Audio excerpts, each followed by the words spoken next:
Teach Me Grappling. What's up, guys? Modulate race. Hey, Hey, look, we're gonna teach you guys some striking and grappling, I guess. There was a fight the other night, guys. Schnell and Sumudaerji. Sumudaerji seemed to be like beating Schnell's ass, and then it changed. It changed, and I think before we go to technique, overall picture is, whenever you have a gas in the tank, you should know how far your destination is. Do not press the gas all the way to the end. You have nothing left for the finish line. So no matter how far the end of the fight is, you always have some reserve gas. You don't burn your tank out. Yeah, the fight was almost going to be over. Referee was almost stopping the fight. I thought the referee was going to stop it when Sumudaerji was like, well, he kept landing those elbows and his straight left hand. His inside leg kicks were killing him early. Let's talk about the elbow striking. When somebody gets hurt, the first thing they teach you, put your hands out. Put your hands out. I want to talk about the, sorry to interrupt. Yeah. I want to talk about the Southpaw versus Orthodox. Oh, good point. Yes. As you know, that's why you want, which one are you going to So I'm going to play, let's say I'm Sumudaerji.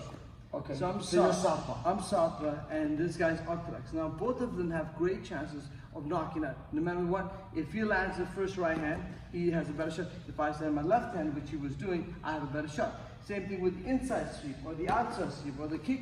If I throw or he goes, whoever throws first and sees the opening has a great chance of landing the shot.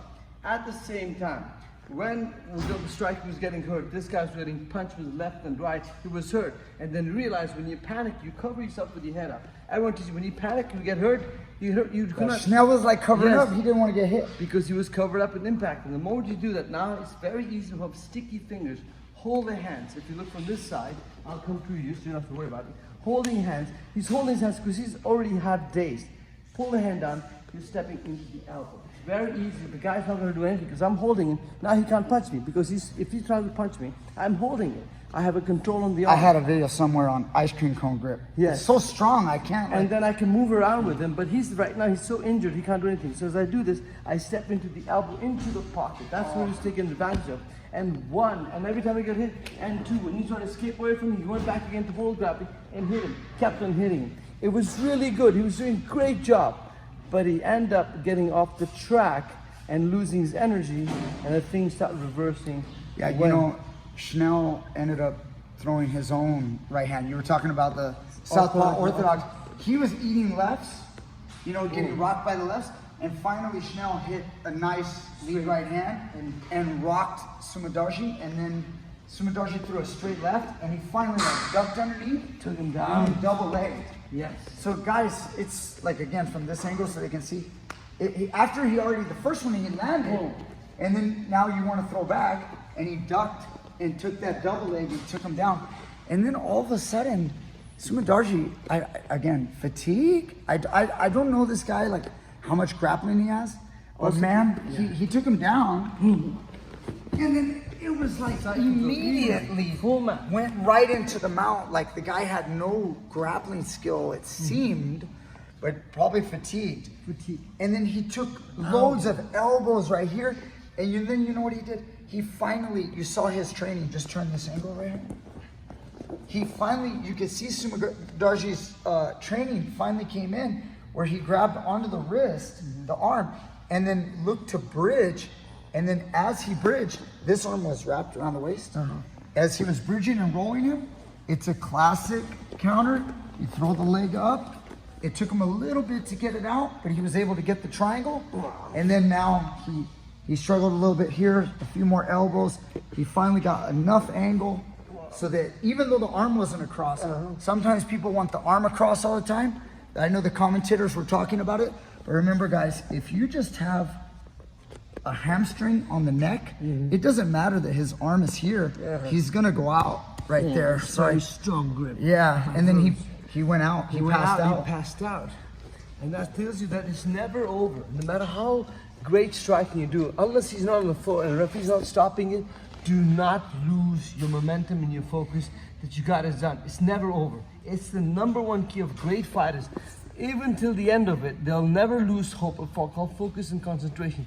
That's what great fighters never stop till the end of the game. That's the key. Schnell showed what he had. Amazing skill.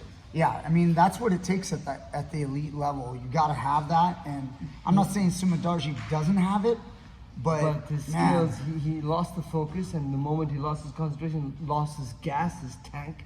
How Yeah. can you lose a gas? I mean, and I know the finish line, but you still have to have some reserve to watch what's happening. yeah, and I don't know how much of that was fatigue or just lack of grappling skill. Maybe he's more of just a striker. I don't personally know him, but he seemed to really, really fall apart once the takedown happened.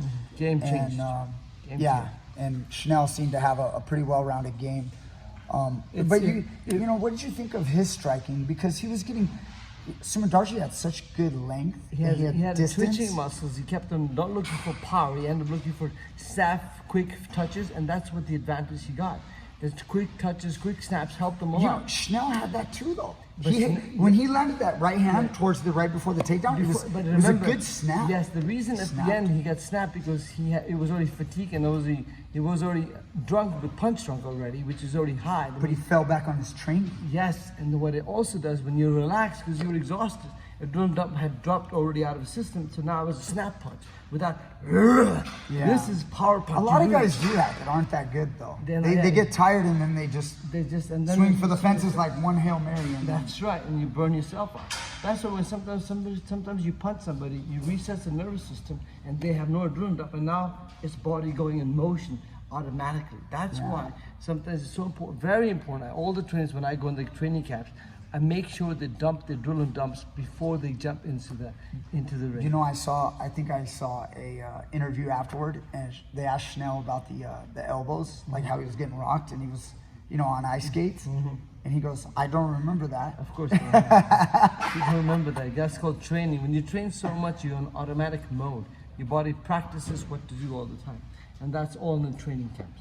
So, guys, if you do anything good in your training camp, is your real fight. Whatever you're going to do in training camp, that's what you're going to do in the fight. Automatically, without thinking, with eyes closed, you should know exactly what you're doing because you train like this. Is it the greatest comeback of all time? I don't know, but it's Not definitely, at all, but it's definitely great. top five, maybe top 10 for sure. For sure. Maybe top 5. It was an incredible comeback. Most exciting one of the year so far. So far. Anyway. Yeah. It tells you how game can change in a blink of an eye. And he took care of it very well. Yeah. All right. Way to go, Schnell.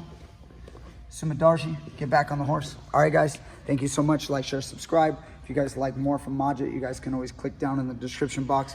He's got a link to his YouTube channel, and you can see more of his stuff there. Thank you guys so much, and we'll see you guys next time. Later.